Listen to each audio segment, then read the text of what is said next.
제가 지난주에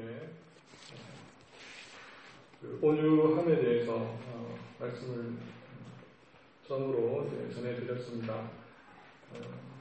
이 온유함이라고 하는 것은 그 하늘의 성품으로서 인간이 그 천성적으로 태어나면서 자연적으로 가지게 되는 그런 성품하고는 또 다른 은혜의 성품이다, 그렇게 말씀을 드렸습니다. 그래서 이 온유함이라고 하는 것은 크게 이제 둘로 나누어서 설명을 할 수 있는데, 하나는 이제 하나님을 대하여, 하나님을 향하여 나타나는 성품이 곧 이 온유함이다.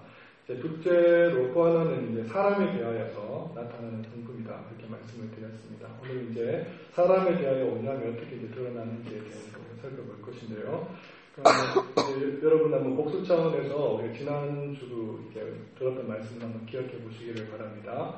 그 하나님을 향한 온유함이 있습니다, 그렇죠? 하나님을 향한 온유함이 있는데, 그 하나님을 향한 온유함이 드러날 때는 이제 특별히 두 가지 특성을 가지고 드러난다고 말씀을 드렸습니다. 한 가지는 뭐냐면 하나님의 말씀을 잘 귀담아 듣는 그런 어떤 마음의 자세.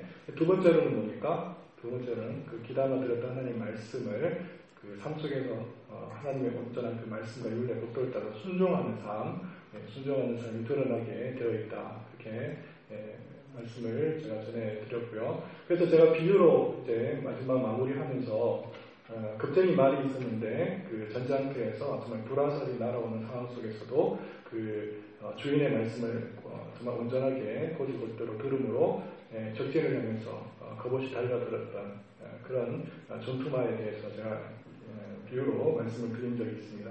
그래서 하나님을 향한 온유함이라고 하는 것은 좀 그런 성향의 모습들을 이제 보이게 된다고 하는 것입니다. 자, 이제 우리 두 번째 그 사람을 향한, 사람에 대한 이 온유함이 이제 드러나게 되는데, 이 부분에 대해서 우리가 살펴보도록 하겠습니다. 여러분, 우리가 가끔씩 이제 그 사회면을 보게 되면은 참 이 시대에 뭐 가정이 되었든 아니면 학교가 되었든 아니면 뭐 일터가 되었든 정말 필요한 그 성품이라고 하는 거 정말 무엇일까 생각을 해보면 단연 그 온유함이 아닐까, 그렇게 생각이 들어집니다. 여러분, 몇 년 전에 그 이제 여러분도 아시는 그런 사건이었습니다. 그 이제 공중 그 전화박스 부스에서 일어난 사건인데, 그렇죠? 그 자리에서 이제 살인 사건이 일어나지 않았습니까? 그 이유인 즉슨 물어보니까 그 앞서 전화를 한 사람이 그 오랜동안 이제 전화 통화를 했다는 겁니다. 거기서 이제 그 도저히 참지를 못하고 거기서 칼불이 난 사건이 있습니다.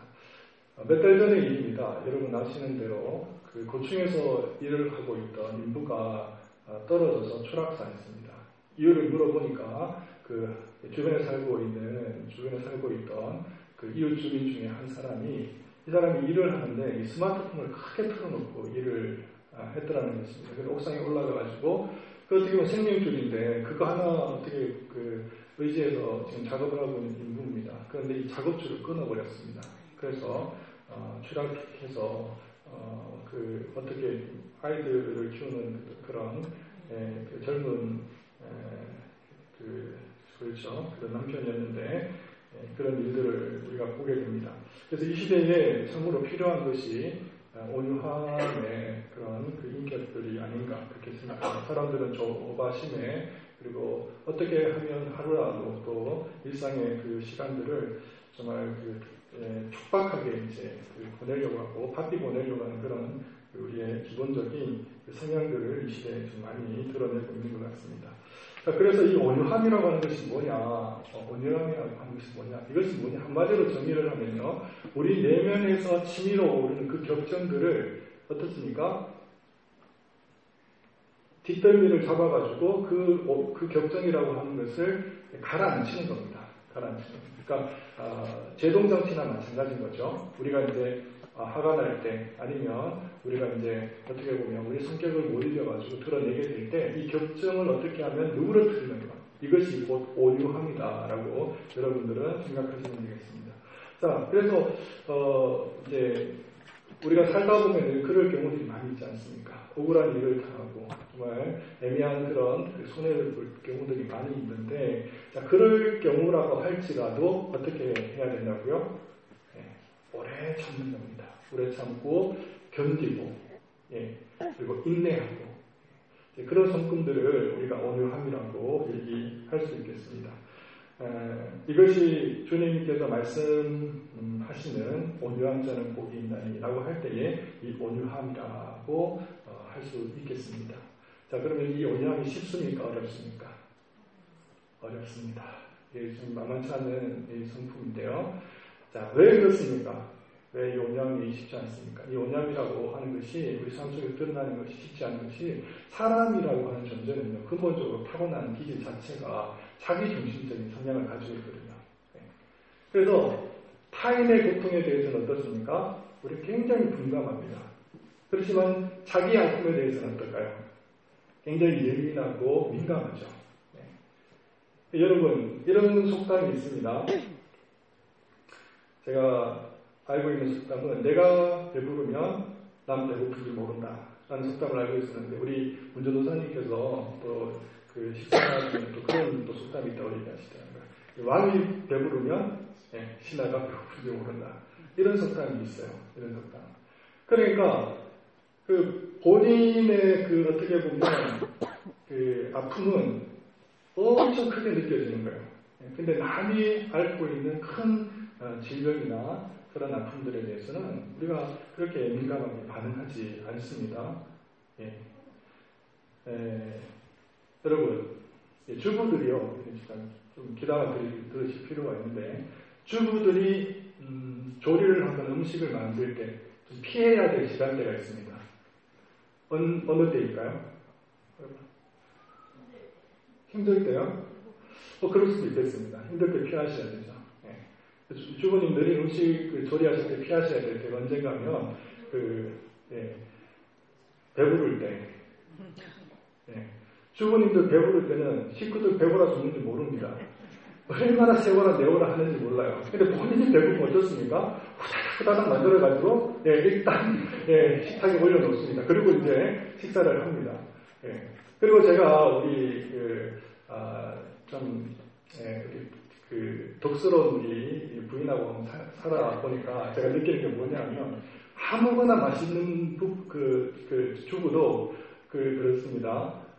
좀 가족들이 피곤합니다. 왜냐하면 모든 것이 맛이 있기 때문에 어떻게 이제 무엇을 맛있게 해야 될지 죄송합니다. 야간 우리는 자기중심적인 사고를 가지고 살아가는데요. 자기가 곧불에 걸려 있습니다. 자기가 곧불에 걸려 있으면 주변의 사람이 연병에 걸려서 죽어가는 것도 모른다는 겁니다. 자기의 그 감기죠. 감기는 엄청 큰 병이라고 생각을 하는데, 그 주변에 이제 죽어가는 그 연병에 걸려 있는 사람들, 그건 우리가 돌아보지 못합니다. 자, 그만큼 우리는 자기 자신에 대해서는 민감할지라도 주변에 있는 사람들이 무슨 고민을 하는지, 어떤 아픔에 지금 함몰되어 있는지를 우리가 살펴보기라고 하는 것은 좀 우리 한계성을 가지고 있죠. 자, 그러나 이런 우리의 한계성에도 불구하고 주님께서 말씀하시고 또 당부하시는 건 뭐냐 하면, 온유한 자는 복이 있나니라고 우리에게 말씀을 주신다고 하는 것입니다.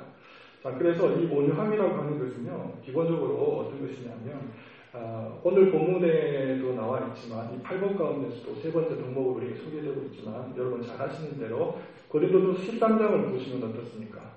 고린도전서 13장 사랑짝이라고 하는데, 사랑짝에도 이 온유함을 소개하고 있습니다. 사랑은 오래 참고 사랑은 온유하고 라고 되어 있습니다. 그렇죠? 사랑의 속성 중에 하나가 뭐냐? 이 온유함이라고 한다는 것입니다. 그래서 이 사랑을 우리가 알게 되어지면은 상대방에 대해서 민감하게 반응을 하게 되는 것이죠. 이 사람이 지금 무엇을 필요로 하고 있고, 무엇을 지금 아파하고 있고, 근심하고 있고, 염려하고 있는지에 대해서 우리가 어떻습니까? 이 내면에 있는 온유함이라고 하는 센스가 작동을 하게 됩니다.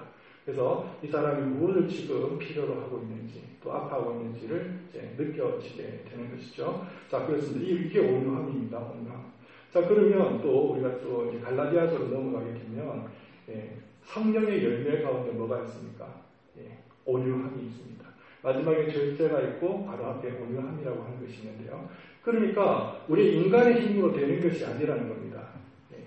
그러니까 우리가 아무리 마음의 씀씀이가 넓고 너그러운 마음 속에서 사람을 배려하고 아무리 그렇게 애쓴다고 할지라도 성령 하나님께서 만져주시지 않으면, 성령 하나님께서 충만하시지 않으면 드러나지 않는 성품 중에 하나가 곧 이 온유함이라고 하는 것이죠. 자, 그래서 이 온유함이라고 하는 것은요, 굉장한 파워를 가집니다. 능력을 가집니다.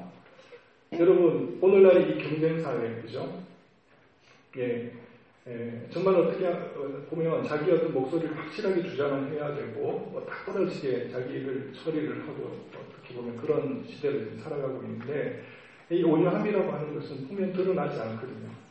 마치 정말 물에 물탄 듯 보이고, 아니면 좋은 게 좋은 것처럼 그렇게 살아가는 것처럼 무능력하게, 아니면 진짜 그렇게 이제 뼈도 없이 그렇게 살아가는 사람처럼 보입니다. 자, 그러니까 어떻게 생각을 하느냐 하면 사람들이 처음에는 이 사람들을 무시를 하죠. 별것 아니겠구나 하고 짓밟아 버립니다. 사회 속에서. 자, 그러나 한 번씩 오해를 받거나 억울한 일을 당하는 일이 있었어도 자기가 어떻습니까? 참고 견디고 결국에는 이 사람이 그런 사람이 아니라는 것이 드러나기도 하고요. 이런 가정들을 두세 번 겪게 되어지면은 이 사람이 어떻습니까? 사회로부터 동료로부터 아주 두터운 신임을 받게 되게 있습니다. 그렇죠? 그러면 이 사람이 하는 얘기가 강력한 힘을 가지게 되는 것입니다.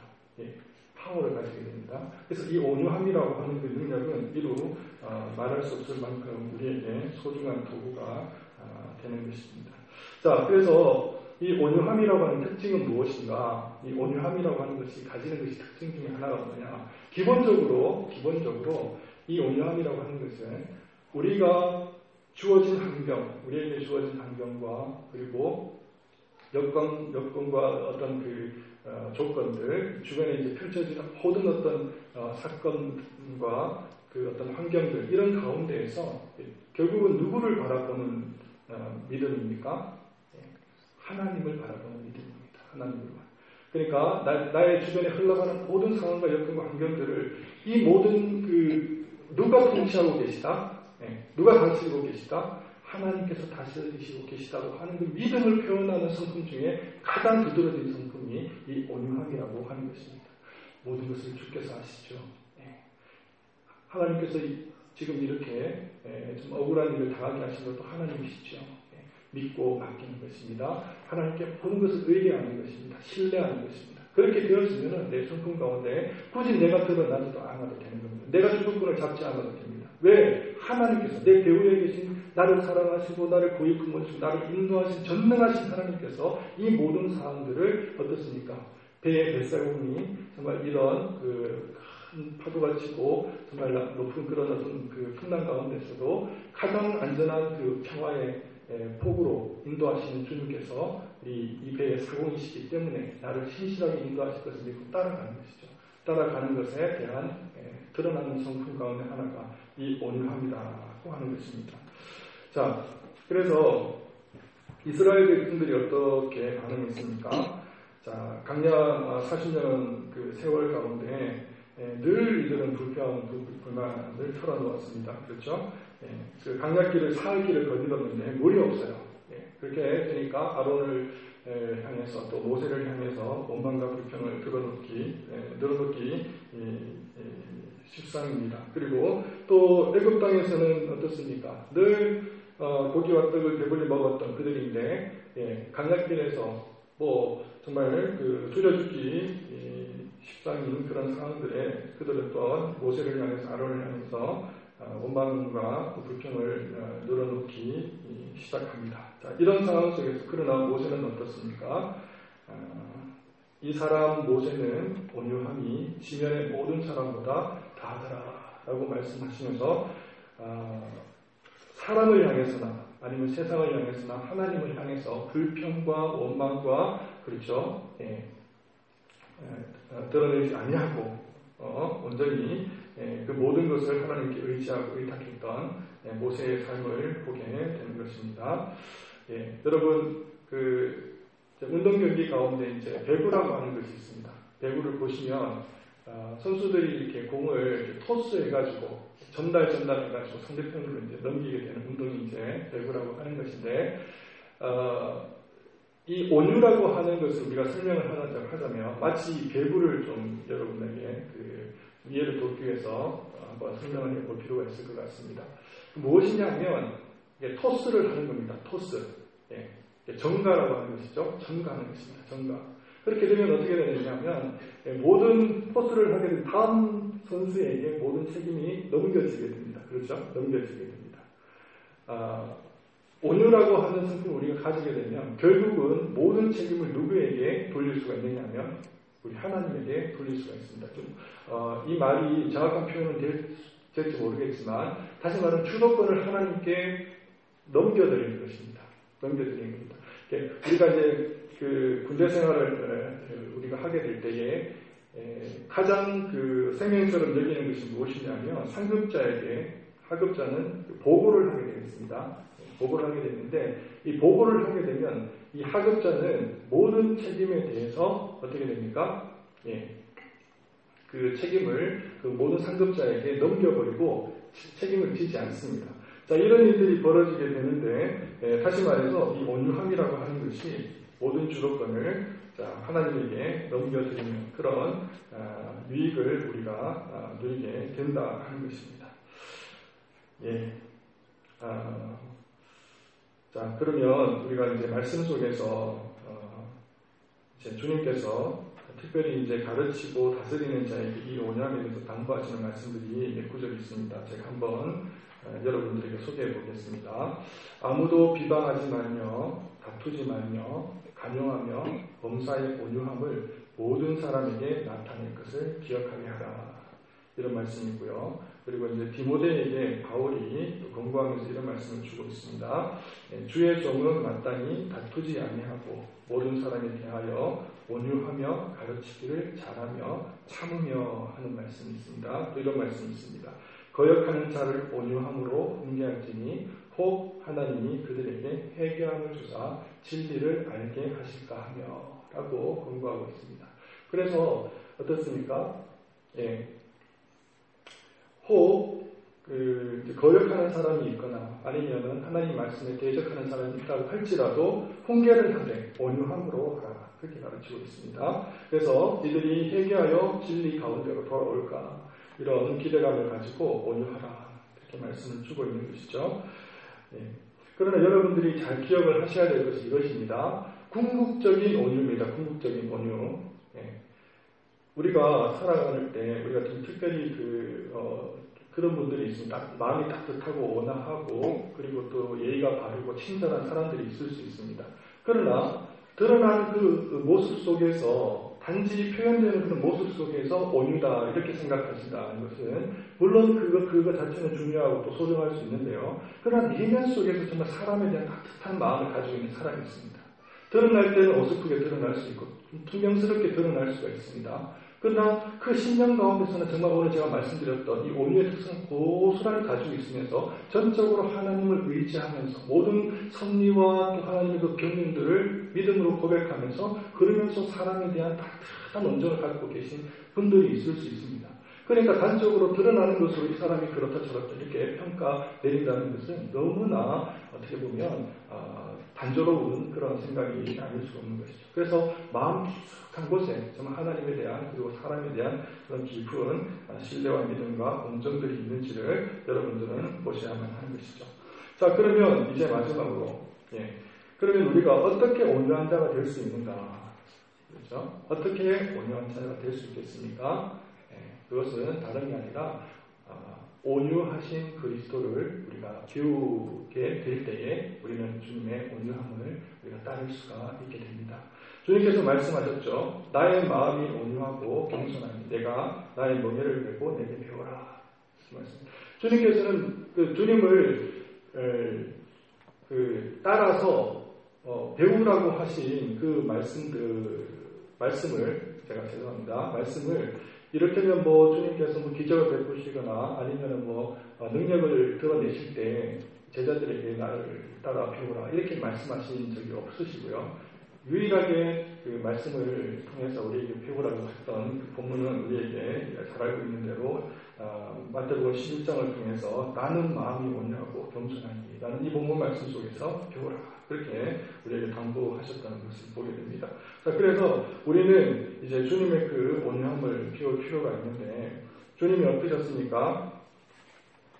예, 고난을 받으러 이제 예루살렘에 입성하실 그 무렵에 그 마태복음 이제 24장이 기록되어 있는데요. 이렇게 기록합니다. 시온 딸에게 이르기를 내 왕이 내게 임하나니 그는 겸손하여 나귀 곧 머리에 매는 짐승의 새끼를 다투다. 예, 이것이 주님의 온유함인 줄 믿습니다. 저는 죄를 범치 아니하시고 그 입에 괴사도 없으시며 욕을 받으시되 대신 욕하지 아니하시고 고난을 받으시되 위협하지 아니하시고 오직 공의로 심판하시는 자에게 부탁하시며 라고 말씀하고 있습니다. 이것이 주님의 온유함입니다. 여러분 주님께서 어떠하셨습니까? 흉악한 지인들로 둘러싸여 있으시면서도 단 한 번도 정말 이들을 향해서 또 세상을 향해서 지인들을 향해서 원망과 불평과 보복을 일삼지 않으셨던 주님이십니다. 마치 도둑장에 끌려가는 순한 양같이 곤욕을 당하시고 또 괴로우실 때도 그 입을 한 번도 열지 않으셨던 분이 바로 우리 주님이십니다. 그는 강포를 행치 아니하셨고 또 입에 괴사가 없으셨습니다. 충분히 어떻게 보면 정말 힘들고 어려운 상황 속에서 자기 유익을 위해 정말 상황을 유리하게 꾸며내고 조작할 수 있는 그런 어떻게 보면 그 본성 자체가 우리에게 인간이 있지만 주님은 한 번도 그런 일을 꾀하거나 일삼지 않으셨다고 하는 것입니다. 일생을 두고 정말 억울한 일을 당하셨음에도 불구하고 원통과 또 부당한 일을 당하셨음에도 불구하고 모함과 또 원별을 당하셨음에도 불구하고 주님은 그 일을 드러내지 아니하시고 또 비난과 비방을 일삼지 않으셨습니다. 자, 우리는 이런 주님을 더욱더 정말 사모하고 또 주님의 길을 따라야 할 줄 믿습니다. 주님이 온유하셨기 때문에 우리들도 온유한 삶을 살아가야만 할 것입니다. 예, 이제 마지막으로 우리가 정말 그 상고하고 또 생각해 봐야 될 문제를 우리가 고민해 보면서 말씀을 마치도록 하겠습니다.